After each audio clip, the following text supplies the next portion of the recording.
दोस्तों सुजलॉन एनर्जी की बात करें तो आज फिर से गिरावट देखने को मिल रही है और लगभग 3% की हमने गिरावट देखी है। पिछले 2-3 ट्रेडिंग सेशन से काफ़ी ज़्यादा गिरावट हमने देखी है और ये लगातार हो रही है। इसके पीछे जो रीज़न है उसको इस वीडियो के माध्यम से डिस्कस करेंगे।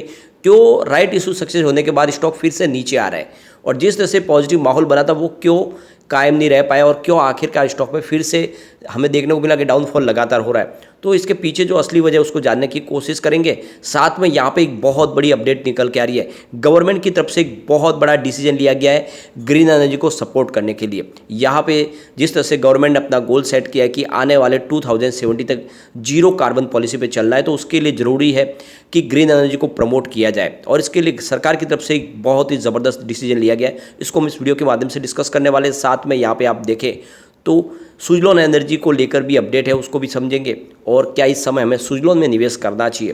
क्योंकि सुजलॉन एनर्जी की अगर बात करें तो कंपनी लगातार अपने डेट को कम करने के लिए रास्ते तलाश रही है। इसके अलावा बिजनेस तो उनका शानदार है ही, लगातार अच्छे ऑर्डर भी मिल रहे हैं। तो क्या आने वाले समय में सुजलॉन कुछ कमाल करेगी?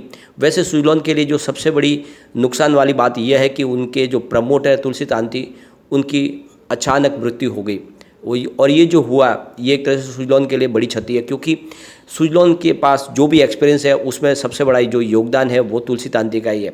उन्होंने ही इस ग्रीन एनर्जी को सबसे पहले समझा था और इंडिया में इंट्रोड्यूस किया था विंड एनर्जी को।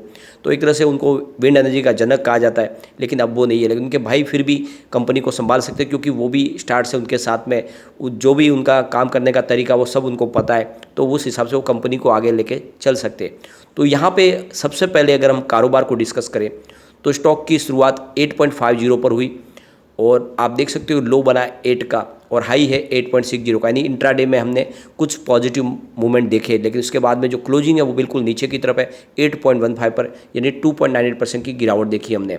आप देख सकते हो पिछले एक महीने के हिसाब से देखें तो फिलहाल अभी भी 9.54% की तेज़ी देखने को मिल रही है। यानी आप देख सकते हो राइट इशू के जस्ट पहले अच्छी तेज़ी बनी थी और उस हिसाब से स्टॉक दौड़ रहा था, लेकिन उसके बाद में गिरावट हुई। आप देख सकते हो पिछले 5 दिन में स्टॉक में 6.32% की हमने गिरावट भी देखी है। इसके वॉल्यूम को अगर देखें तो पिछले एक महीने पहले इसका 23 करोड़ का वॉल्यूम था। 1 वीक पहले यहाँ पे 35 करोड़ रुपये इसका ज़बरदस्त वॉल्यूम हुआ था और यहाँ पे आप देख सकते हो परसों हमने 7 करोड़ का वॉल्यूम देखा था, आज 10 करोड़ का वॉल्यूम हुआ। तो वॉल्यूम में कुछ बढ़ोतरी दिखाई दे रही है। अब यहाँ पे एक बड़ी अपडेट निकल के आ रही है।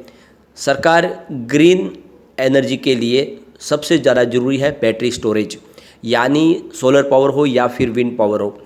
एनर्जी तो बन जाती है लेकिन उस एनर्जी को स्टोर नहीं किया जा सकता। वो एनर्जी उसी समय यूज करनी होती है वरना वो एनर्जी वेस्ट हो जाती है। और ऐसे में अगर आप देखें तो इसके लिए ज़रूरी है कि बैटरी स्टोरेज को आगे प्रमोट किया जाए, उसको बढ़ाया जाए और इसके लिए सरकार बैटरी स्टोरेज के लिए अब तैयारी शुरू कर चुकी है और इसके लिए एक बड़े फंड की ज़रूरत है।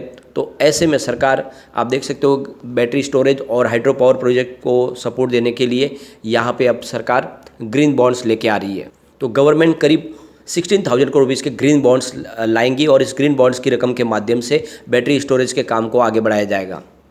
इससे पहले देखें तो सरकार ने हमारा जो यूनियन बजट इस बार पेश किया था उसमें सॉवरेन बॉन्ड्स को सेल करने की बात कही थी ताकि ग्रीन इंफ्रास्ट्रक्चर को मजबूत किया जाए। तो यहाँ पे गवर्नमेंट का मानना है कि नेट जीरो कार्बन पॉलिसी पे अगर जाना है 2070 तक तो इसके लिए सबसे बड़ी ज़रूरी जो यहाँ पे अगर कड़ी है तो वो है बैटरी स्टोरेज। उसके बगैर इस टारगेट को अचीव नहीं किया जा सकता और 500 गीगावाट तक पहुँचना है 2030 तक। यानी जो भी ऊर्जा का इस्तेमाल होगा उसमें 2030 तक 50% का लगभग योगदान होगा वो ग्रीन एनर्जी के माध्यम से होगा। और ऐसे में बैटरी स्टोरेज की यहाँ पे काफ़ी ज़्यादा आवश्यकता बढ़ जाती है क्योंकि उसके बगैर चाहे सोलर पावर हो या विंड पावर उसको स्टोर नहीं किया जा सकता। जिस तरह से इलेक्ट्रिसिटी कंजम्पशन बढ़ रहा है तो आप समझ सकते हो 2030 तक करीब हमें 817 गीगावाट रिक्वायरमेंट होगी पावर की और इसमें से 50% का जो हिस्सा होगा वो ग्रीन एनर्जी के माध्यम से लाना है। तो ऐसे में बैटरी स्टोरेज की काफ़ी ज़्यादा ज़रूरत होने वाली है और आप समझ सकते हो इस रिक्वायरमेंट को पूरा होने के लिए ज़रूरी है कि कम से कम 27 गीगावाट बैटरी स्टोरेज की कैपेसिटी को 2030 तक इंस्टॉल कर दिया जाए।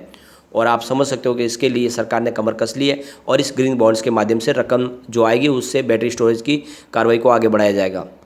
तो कुल मिला के देख सकते हो गवर्नमेंट ने एक बड़ा डिसीजन ले लिया है। आने वाले समय में ग्रीन बॉन्ड्स के माध्यम से जो रकम आएगी उससे बैटरी स्टोरेज को स्टैब्लिश किया जाएगा और उस हिसाब से आप देखें तो विंड एनर्जी के लिए भी एक गोल्डन पीरियड अब शुरू होगा। जो भी इसकी प्रॉब्लम थी उसका निराकरण होने वाला है। अब यहाँ पे सुजलॉन एनर्जी में गिरावट के पीछे सबसे बड़ी वजह है एफआईआई।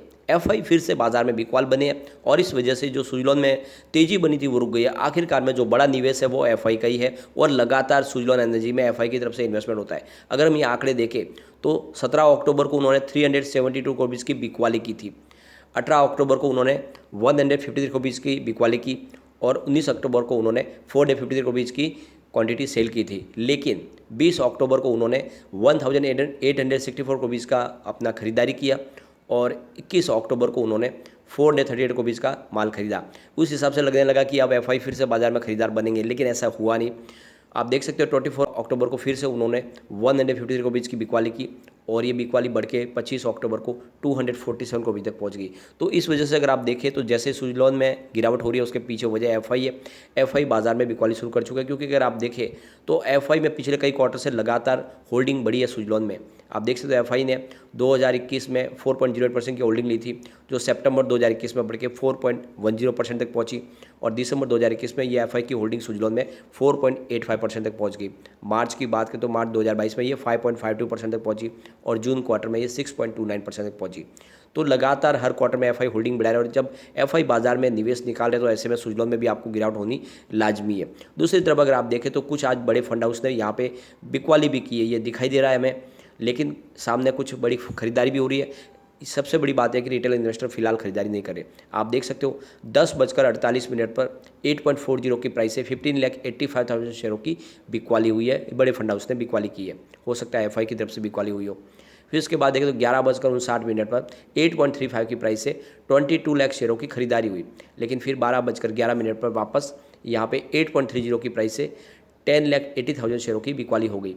फिर आप देख सकते हो 1:04 पर 8.25 की प्राइस से 12,35,000 शेयरों की खरीदारी हुई, लेकिन फिर 1:14 पर देखें तो फिर से 8.15 की प्राइस से 12,31,000 शेयरों की बिकवाली हो गई।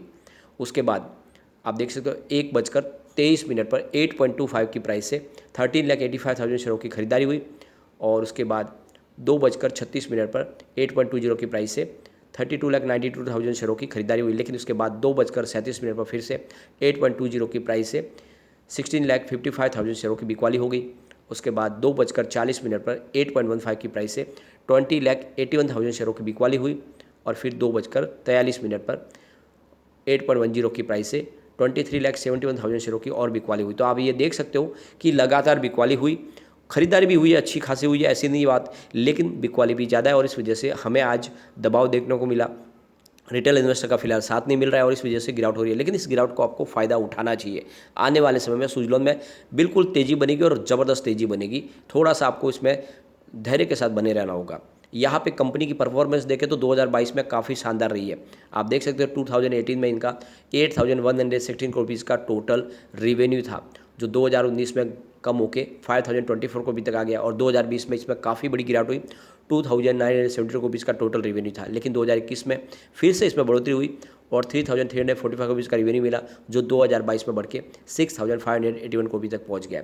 तो पिछले 3 साल से देखें तो रेवेन्यू में जो फिर से गिरावट हुई थी उसमें बढ़ोतरी शुरू हो चुकी है और आने वाले समय में डेफिनेटली अच्छा हमें रिजल्ट भी देखने को मिलेगा Q2 का।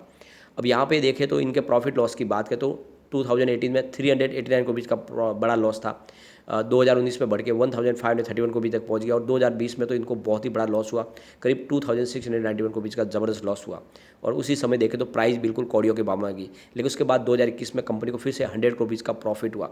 2022 में 166 करोड़ का लॉस था, लेकिन पिछले क्वार्टर में कंपनी ने अच्छा रिजल्ट पेश किया। इस समय इससे संभावना पॉजिटिव और बनेगी और रिजल्ट इस बार बेहतर रहेगा, तो इसके बाद में तेज़ी जरूर बनेगी। तो लॉन्ग टर्म का नजरिया लेके आपको सुजलॉन में निवेश करना चाहिए। गिरावट से डरे नहीं, बल्कि इसमें इन्वेस्टमेंट करें। आने वाले इसमें ये डेफिनेटली एक बड़ा मल्टीबैगर साबित होने वाला है। नजरिया कम से कम 2 से 3 साल का रखें।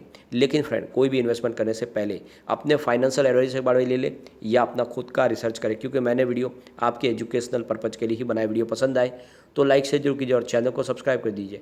Thank you friend.